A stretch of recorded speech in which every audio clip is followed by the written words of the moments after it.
আসসালামু আলাইকুম। বোর্ডে একটি শব্দ লেখার মাধ্যমে আজকের এই ক্লাসটা শুরু করতে যাচ্ছি।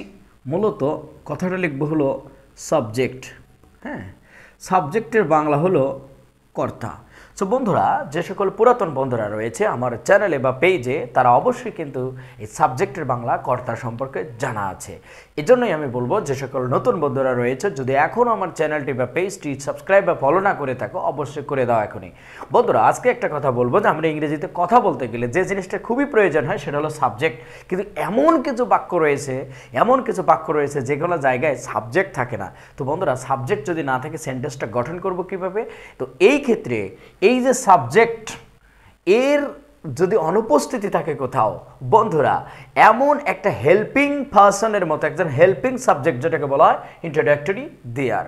আর একটা আছে ইট, কিন্তু ইট নিয়ে আজকের ক্লাসে আলোচনা করব না, আমরা অবশ্যই ইট নিয়ে এর পরের ক্লাসে আলোচনা করব। তো বন্ধুরা, এখানে একটা ছোট্ট করে একটা কথা বলে নেই যে ইটকে, এই দেয়ারকে কি বলা হয়? এই দেয়ারকে বলা হয় ইন্ট্রোডাক্টরি সাবজেক্ট, অর্থাৎ প্রক্সি সাবজেক্ট, নকল সাবজেক্ট। একে কি বলবো আমরা একটু লিখেই রাখি যে নকল সাবজেক্ট। হ্যাঁ, নকল সাবজেক্ট। যাদের আমাদের স্বর্ণ কেনার সামর্থ্য নয়, তারা কিন্তু সিটি গোল্ড ব্যবহার করে আমরা স্বর্ণের চাহিদাটা পূরণ করি।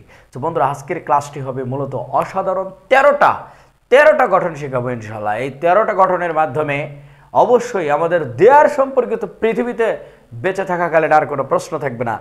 আমি আশা করি প্রত্যেকে রেডি আছি। আমরা 13টার মধ্যে আজকে প্রথম যে রুলসটা সেটা আগে শিখবো। দেখো, এখানে লেখা আছে অল্প সময়ের জন্য কোথাও কিছু আছে। খুবই মজার একটা কথা বলি, দেয়ার যদি কখনো কোথাও ব্যবহার করা হয়, অবশ্যই সেখানে এই যে প্লেস, একটা স্থান থাকবে এবং তার পূর্বে একটা নাউন থাকবে। প্লেস, একটা প্লেসে কোন জিনিসটা আছে সেটা নির্ণয় করার জন্য অবশ্যই প্লেস এবং নাউন থাকবে। কিন্তু ওই যে একটা কথা আমি আবারও বলছি যে বস্তু থাকবে কিন্তু তার মালিক থাকবে না। কি থাকবে না? মালিক থাকবে না। বস্তু আছে কিন্তু কি নাই? তার মালিক নাই। মালিককে, সেটা কিন্তু আমাদের বোঝা খুবই কঠিন। যেমন আমরা এখানে একটা বাক্য লিখেছি, আমার রুমে একটা টেবিল আছে। অল্প সময়ের জন্য কোথাও কিছু আছে মানে বর্তমান কালের কথা বোঝাচ্ছে। অল্প সময়ের জন্য মানে কি? অল্প সময়ের জন্য। আর রুল 2 থেকে লিখছি দীর্ঘ সময়ের জন্য কোথাও কিছু আছে। তো একটা উদাহরণ আমরা লিখেছি, আমার রুমে একটা টেবিল আছে। ভাই, রুমের টেবিলটা আমি গতকালও আনতে পারি, বা হয়তো অল্প সময়ের জন্য আমি একটা টেবিল রেখে দিয়েছি। তো সেক্ষেত্রে আমরা যে স্ট্রাকচারটা এখানে বলছে, আমার রুমে একটা টেবিল আছে, কিন্তু আমার রুমের টেবিলটা মালিকানাকে, আমি কি বলেছি আমার টেবিল? তা কিন্তু বলি নেই, আমার টেবিল বলে নেই। এখানে বলা হয়েছে যে রুমে একটা টেবিল আছে। আর একটা গোপন কথা বলে দিই, যে এই যে স্থান, রুমটাই তো একটা স্থান, তাই না ভাই?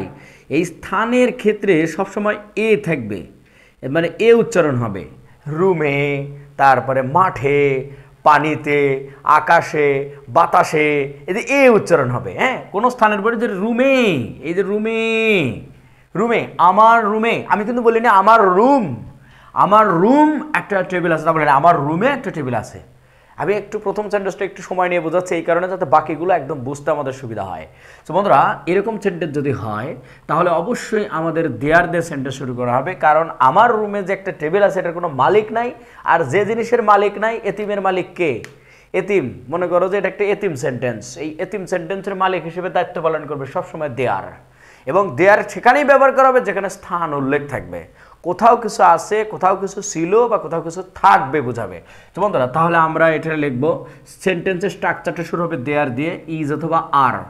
তবে এই সেন্টেন্সটা একটু ব্যতিক্রম, কারণ এটা তো নকল সাবজেক্ট। এই কারণে পরবর্তী এই নাউন অনুযায়ী এই ভার্বটা নিব আমরা। রুম কয়টা টেবিল আছে? একটা টেবিল আছে, একটা। তাহলে কি হবে? ইজ হবে। যদি এখানে বলতাম 5টা টেবিল আছে, তাহলে কি বসাতাম? আর বসাতাম। সেটাও আমরা লিখবো। আগে একটা টেবিল এটা করে দেখাই, যে বললাম দেয়ার, এই যে দেয়ার লিখলাম, কিন্তু এই যে ইজ নেব। কি কারণে? দেয়ার ইজ, এই যে একটা টেবিলের কথা বলা হয়েছে। বস্তু যদি একটা থাকে তাহলে সিঙ্গেল ইজ নেব, বস্তু যদি অনেক থাকে তাহলে আর নেব। তাহলে আমরা লিখবো দেয়ার ইজ আ টেবল। কোথায় আছে? আমার রুমে আছে। ইন মাই কি? রুম। ইন মাই রুম হয়ে গেল, ইন মাই রুম। এখন যদি বলা হয় যে এই একটার জায়গায় যদি আমি বলি যে আমার রুমে কয়টা টেবিল আছে, 5টি টেবিল আছে। কয়টি টেবিল বন্ধুরা, কয়টি টেবিল আছে? আমি ওই সেন্টেন্সটাকে একটু ঘুরাই দিলাম, কিন্তু 5টি টেবিল আছে। তাহলে যেহেতু 5টি হয়ে গেল, তখন আর আমাদের ইজ লিখবো না, তখন আমরা লিখবো আর লিখবো। এইটা হলো পার্থক্য, যে দেয়ার আর এই জায়গায় কি লিখবো, এর জায়গায় কি লিখবো, 5 tables, TABLS tables in my room, in my room. তাহলে আমরা এই দেয়ারই থাকবে, তাহলে আমরা এখানে জাস্ট একটু দেয়ার আর লিখলাম।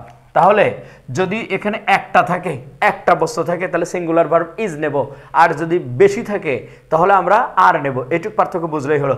দেয়ারের কোনো ভ্যালু নেই, কারণ দেয়ার হলো নকল। আমাদের আসল কোনটা, টেবিল, এ টেবিল তাই ইজ, আর 5 টেবিলস তাই হলো আর। বন্ধুরা তাহলে এইখানে বলা হয়েছে যে দীর্ঘসূত্রিতা যদি বুঝায়, দীর্ঘ সময় ধরে আছে, যেমন আমাদের গ্রামে একটি মসজিদ আছে বা মন্দির আছে, মসজিদ অথবা কি আছে, মন্দির আছে। বন্ধুরা একটা কথা বলে রাখি, আমাদের যাদের গ্রামে গ্রামে মসজিদ আছে, মন্দির আছে, ভাই ছোটবেলা থেকে তো দেখতেছি সেই মসজিদ আছেই। আমার বাপ নামাজ পড়ে গেছে, আমার দাদা নামাজ পড়ে গেছে, তার দাদা নামাজ পড়ে গেছে, এরকম মসজিদ আছে না, যে দীর্ঘ সময় ধরে আছে। তখন আমরা জাস্ট এই ঠিক এই যে হ্যাভ এবং হ্যাজ, হ্যাঁ, একটা হলে হ্যাজ ব্যবহার করব, একটা, আর অনেক হলে হ্যাভ ব্যবহার করব। এই যে একটা, এটাই হলো হ্যাভ ব্যবহার করব অনেকের ক্ষেত্রে, অনেক, হ্যাঁ, আর হ্যাজ ব্যবহার করব একের ক্ষেত্রে, এক। যেহেতু এখানে বলেছে একটি মসজিদ বা একটি মন্দির, তাই না, তাহলে আমরা এখানে একটু ব্যবহার করি আমাদের গ্রামে। ওই যে আমি বলেছিলাম না, এ উচ্চারণ হবে গ্রামে, গ্রাম না কিন্তু গ্রামে, এ উচ্চারণ হবে কথার শেষে। আর যেমন রুমে, মাঠে, ক্লাসে, আকাশে, বাতাসে, এ উচ্চারণ হবে। তাহলে হচ্ছে আমাদের গ্রামে একটি মন্দির বা মসজিদ আছে। তাহলে আমরা ওই যে সূত্র লিখবো দেয়ার। এখন আমরা হ্যাভ বিন নেব না হ্যাজ বিন নেব, যেহেতু একটা আছে তাই আমরা হ্যাজ বিন নেব, হ্যাজ বিন। মানে মজার ব্যাপারটা হলো কি, একটাকে কি বলে বলো তো, একটার নাম হলো সিঙ্গেল। তাই এই যে যার সাথে এস আছে, যেমন হ্যাজের সাথে এস আছে তাই হ্যাজ নিলাম। একটার ক্ষেত্রে এর যুক্ত ভার্ব হ্যাজ নিতে হয়, আর অনেকের ক্ষেত্রে হ্যাভ নিতে হয়, ঠিক আছে। যেহেতু একটা মসজিদ তাই আমরা দেয়ার হ্যাভ বিন এ মসজিদ, হ্যাঁ, মসজিদ, দেয়ার হ্যাজ বিন এ মসজিদ, কোথায়, in our village, in our কি village, in our village, in our কি ভিলেজ। আচ্ছা, মসজিদের জায়গায় যদি কারোর, আমাদের সনাতন ধর্মী দাদাদের জন্য মন্দির, আমরা টেম্পল লিখতে পারি, TAMPLE। হ্যাঁ, মসজিদের ইংলিশ অনেকে বলবে মস্ক, ওকে, মস্কও লেখা যাবে, no problem at all. But পৃথিবীর ইতিহাসে সবাই মসজিদও চেনে, মন্দিরও চেনে। সো মন্দিরের ইংলিশ মন্দির লিখলেও হবে, মসজিদের ইংলিশ মসজিদ বা মস্ক লিখলেই চলবে, ওকে, নো প্রবলেম। এখন আমরা তাহলে হ্যাভ বিন কখন নেব, যদি এই একের জায়গায়, একটা মসজিদের জায়গায় যদি বলা হয় 5টা মসজিদ, কয়টি মসজিদ, 5টা মসজিদ, জাস্ট এই 5-এর কারণে আমরা কি লিখবো, এই হ্যাজটা কি করে দেবো, হ্যাভ বিন করে দেবো। এটা কি করে দেবো, হ্যাভ বিন করে দেবো। তাহলে এই দুইটা রুলসের জন্য তোমাদের জন্য একটা ছোট্ট করে একটা হোমওয়ার্ক থাকবে, ওকে। তাহলে একটা হোমওয়ার্ক দিয়ে দিই। সো বন্ধুরা, আমি কিন্তু এখানে বলেছি পুকুরে অনেক মাছ আছে, পুকুরে অনেক কি আছে, মাছ আছে। আমার কথা হলো যে এইখানে আমরা মাছগুলো কি অল্প সময়ের জন্য আছে নাকি অনেক বছর বছর মাছ থাকবে? তাহলে অনেক বছর বছর যদি থাকে তাহলে আমরা হ্যাভ বিন বা হ্যাজ বিন নেব। আর এখানে কিন্তু অনেক মাছ আছে, প্লুরাল আছে, এটাও বুঝতে হবে, একটা না। একটা হলে ইজ অথবা হ্যাজ, আর অনেক, যেহেতু অনেক আছে এখানে অবশ্যই হ্যাভ বিন অথবা আর হবে, সেটা তোমাদের উপর ডিপেন্ড করবে। যদি দীর্ঘ অনেক বছর বছর ধরে আসে তাহলে সেটা হবে অবশ্যই হ্যাভ বিন, আর যেহেতু অল্প সময় থাকে তাহলে হবে আর হবে। আশা করি সেন্টেন্সটা তোমরা কারেক্ট করবে। এখন কিন্তু আমরা রুল 3 অথবা 4-এ চলে যাব। সো বন্ধুরা, আমরা কিন্তু রুল 3-তে চলে এসেছি, এবং রুল 3 এবং রুল 4 এই দুটা করব। তো ওই ঠিক আগের মতোই একটা কথা কিন্তু আমরা বারবার কমন যে জিনিসটা, যে নাউনের পরে কিন্তু প্লেস থাকবে, নাউন এবং প্লেস।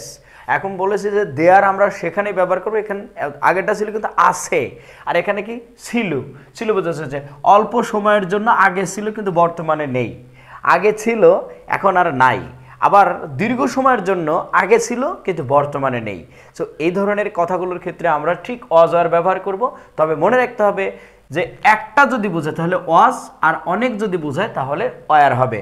আর হ্যাড বিন আমরা এখানে দীর্ঘ সময়ের জন্য আগে ছিল বাট বর্তমানে নেই, সে ধরনের কথাগুলো উল্লেখ করলে অবশ্যই কিন্তু আমরা হ্যাড বিন ব্যবহার করবো। তো বন্ধুরা যে একটা এক্সাম্পলের মাধ্যমে গেলে আমাদের আরও বিষয়টা ক্লিয়ার হয়ে যাবে।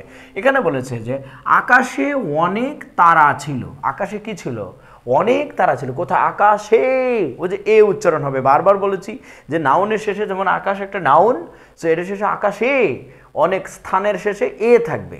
তাহলে আমরা লিখব যে যেহেতু আকাশে অনেক তারা ছিল, তারাগুলো কার ছিল? এখানে কিন্তু বলা হয় না মালিক নাই, মালিকবিহীন একটা সাবজেক্ট, সাবজেক্টবিহীন একটা সেন্টেন্স। তাহলে আমরা লিখব দেয়ার, THERE, দেয়ার ওয়াজ অথবা ওয়ার। এখন যদি আমি বলি দেয়ারের পরে ওয়াজ নেব না ওয়ার নেব, ডিপেন্ড করবে এই সেন্টেন্সটা একজন না অনেকজন বোঝাচ্ছে। যেমন অনেক তারা বোঝাইছে, তাহলে ওয়াজ হবে না, কি হবে? ওয়ার হবে। তাহলে আমরা লিখব দেয়ার ওয়ার। এই যে মেনি, মেনি এই তারকার ইংলিশ কি? স্টারের সাথে এর যোগ করবো, stars. There were many stars. কোথায় ছিল? আকাশে, in the sky, in the sky. এখন যদি বলা হয় যে এই অনেকের জায়গায় বলা হয় যে একটা তারকা ছিল, কয়টা? বলে একটা তারকা ছিল। কয়টা? একটা তারকা ছিল। তখন আমরা এই যে ঠিক জাস্ট এই জায়গায় খালি চেঞ্জ করে দেবো, দেয়ার, যে দেয়ার, এই যে ওয়াজ নিলাম, এইটুকুই শুধু পার্থক্য। দেয়ার ওয়াজ এ স্টার। কয়টা স্টার? বলে একটা স্টার। ইন দ্য স্কাই, এই যে ইন দ্য স্কাই। সো আশা করি কোথায় ওয়াজ ব্যবহার করব, কোথায় ওয়ার ব্যবহার করব, আমি কিন্তু বিষয়টা ক্লিয়ার করে দিলাম। একটা হলে ওয়াজ, অনেক হলে ওয়ার। তাই আমরা যেহেতু মেনি স্টার্স আছে তাই আমরা ওয়ার নিলাম। ক্লিয়ার? এখানে হ্যাড বিন, বাপের একটাই সন্তান, 5 টাকা দিলে ওকেই, 10 টাকা দিলে ওকেই। সো এইখানে আর সিঙ্গুলার প্লুরালের কোনো ভয় নাই। বলতেছে উগান্ডাতে একজন স্বৈরাচার ছিল 18 বছর। উগান্ডাতে, উগান্ডাতে মানে একজন স্বৈরাচার ছিল 18 বছর। এই যে স্বৈরাচারটা ছিল, এটার কি সাবজেক্ট আছে? মানে মালিক কেডা? মালিক কেউ না, কিন্তু সেই ছিল। কিন্তু কোথায় ছিল? বলে উগান্ডাতে ছিল। তাহলে আমরা লিখব যে এই এভাবে শুরু করব দেয়ার, কারণ কত ছিল? দীর্ঘ বছর ছিল, 18 বছর ছিল। তাহলে আমরা হলো দেয়ার ওয়াজ, কেন ওয়াজ নিলাম? সরি, দেয়ার ওয়াজ কেন নিচ্ছি? Had been, there had been a dictator. এই যে ডিকটেটর, ডিকটেটর মানে কি? স্বৈরাচার বা স্বৈরাচারী শাসক যাকে বলা হয় তাদেরকে ডিকটেটর বলা হয়। So there had been a dictator in, কোথায়? Uganda, UGANDA। উগান্ডা কয় বছর? For 18 years. For 18 years. কত বছর ছিল? 18 বছর ছিল। উগান্ডাতে একজন স্বৈরশাসক ছিল, কত বছর? 18 বছর ছিল। এই যে দীর্ঘসূত্রিতা বলে আগে ছিল, বাট এখন কিন্তু আর নাই। উগান্ডা কিন্তু এখন পুরোটাই মুক্ত একটা দেশ, স্বাধীন দেশ। যেমন বাশার আল আসাদ, এ ছিল সিরিয়ার একজন স্বৈরশাসক, প্রায় 22 বছর ছিল। আমরা কিন্তু এখানে ইচ্ছে করলে 22 বছরও দিতে পারতাম, যে সিরিয়াতে একজন স্বৈরশাসক ছিল, একজন স্বৈরাচার ছিল। আমরা তো নাম বলি নাই, কে সেই স্বৈরাচার ছিল। সো মালিকবিহীন একটা সেন্টেন্স, তখন কিন্তু আমরা দেয়ার হ্যাড বিন এ মানে ডিকটেটর ইন উগান্ডা না লেখা আমরা তখন কি লিখতাম? সিরিয়া ফর 22 ইয়ার্স, 22 বছর ক্ষমতায় ছিল এই স্বৈরাচার। সো এই দুটো সেন্টেন্সের উপর ভিত্তি করে একটা হোমওয়ার্ক আমি তোমাদেরকে দিতে চাচ্ছি। জাস্ট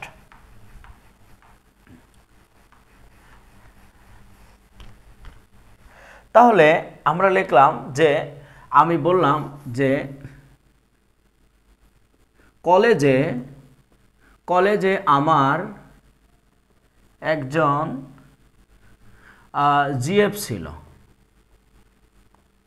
এখন জিএফ মানে কি? গুড ফ্রেন্ড ছিল, তাই না? Good friend. কলেজে আমার একজন ভালো বান্ধবী ছিল, তাই না? গুড ফ্রেন্ড যেটাকে বলে, ভালো বান্ধবী ছিল। আচ্ছা, তাহলে এটা কিন্তু তোমাদের জন্য হোমওয়ার্ক থাকলো। আমরা পরবর্তী দুটো রুলসে যাব, এভাবে কিন্তু আমরা রুলসগুলো করার চেষ্টা করব। ওকে, সো আমরা রুল 5 নম্বর এবং 6 নম্বর রুলসে চলে এসেছি। সো বন্ধুরা, আমরা কিন্তু দেয়ার দ্বারা প্রত্যেকটা সেন্টেন্স তৈরি করব, কিন্তু বলেছে কি যে আমার কোচিংয়ে একটা ল্যাঙ্গুয়েজ ক্লাব থাকবে। কোথায় থাকবে? আমার কোচিংয়ে থাকবে।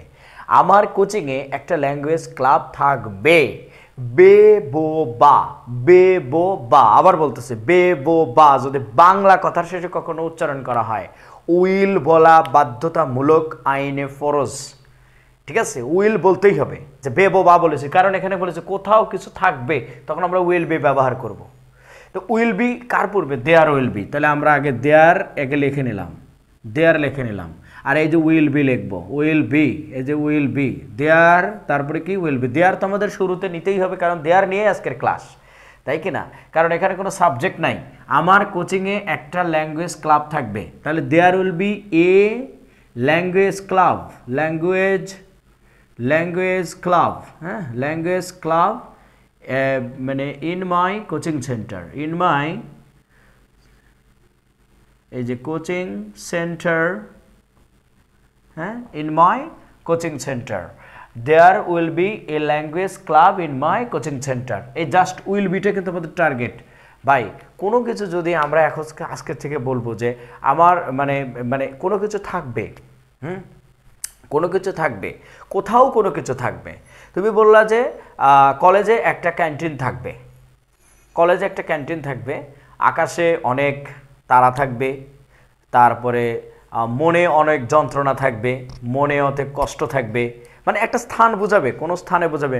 পানিতে, নদীতে অনেক মাছ থাকবে, তারপরে বাগানে অনেক ফুল থাকবে, তারপরে তোমার মনে অনেক মানে মনে অনেক ভালোবাসা থাকবে। এই যে কোনো কিছু বে বা বললেই আমরা অবশ্যই বলবো দেয়ার দ্বারা সেন্টেন্স, দেয়ারের পরে উইল বি বলবো। এখন দেয়ার পরের সেন্টেন্সটা বলেছে যে কোথাও কিছু থাকা উচিত। ভাই উচিতের ইংলিশ আমরা সবাই জানি শুড, কিন্তু যেহেতু এখানে বলেছে কোনো কিছু থাকা উচিত, তখন শুডের পরে আমাদের একটা ভার্ব নেব, সেটা হলো বি, শুড বি। দেখো যেখানে লেখা আছে শুড বি, তাহলে দেয়ার শুড বি আগে লিখে নেব, যে দেয়ার শুড বি, এটা হচ্ছে কমন, দেয়ার, এই যে শুড, তারপরে বি নিলাম, দেয়ার শুড বি। বলেছে দেয়ার শুড বি বগুড়াতে একটা স্টেডিয়াম থাকা উচিত, তাহলে there should be a stadium, a কি stadium, there should be a stadium, কোথায়?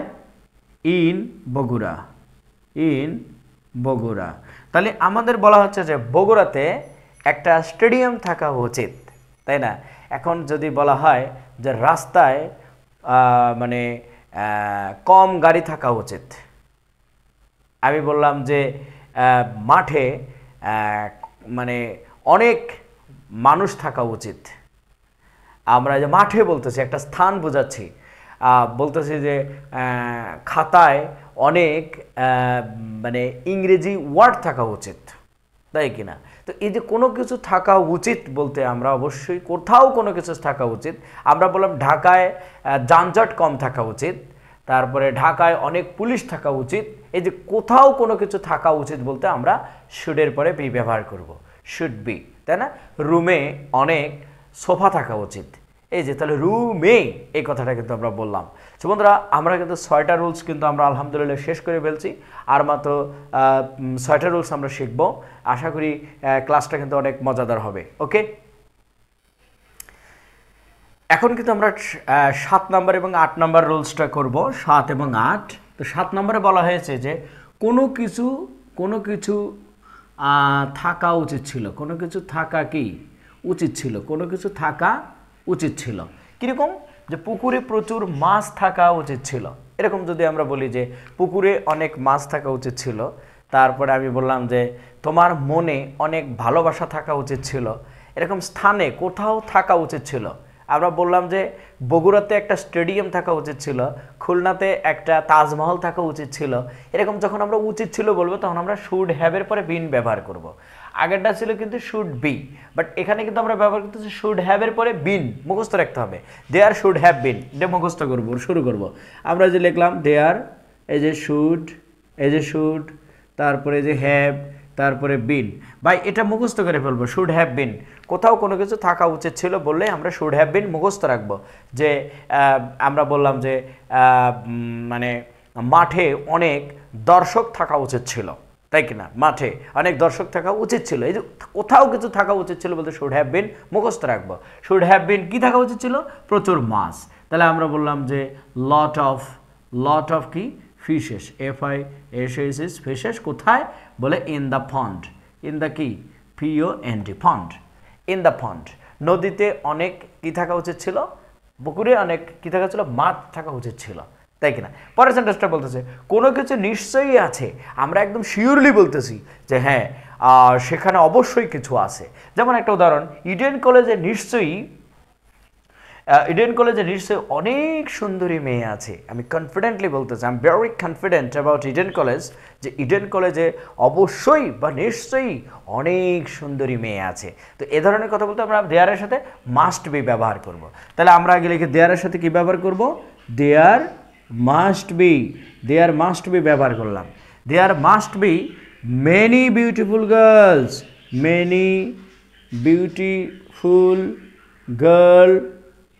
গার্লস কোথায়? ইন ইডেন কলেজ, তাই না? Eden college. সো ভাই এরকম সেন্টেন্স কিন্তু আমরা কোটি কোটি তৈরি করতে পারবো, যে কোনো কিছু নিশ্চিত হয়ে যদি কোথাও কিছু থাকা বোঝায়। যে আমরা যেমন বললাম যে হয়তো একটা জঙ্গল দেখেছি, আমরা বললাম যে জঙ্গলে অবশ্যই বাঘ আছে, তাই না? জঙ্গলে অবশ্যই কি আছে?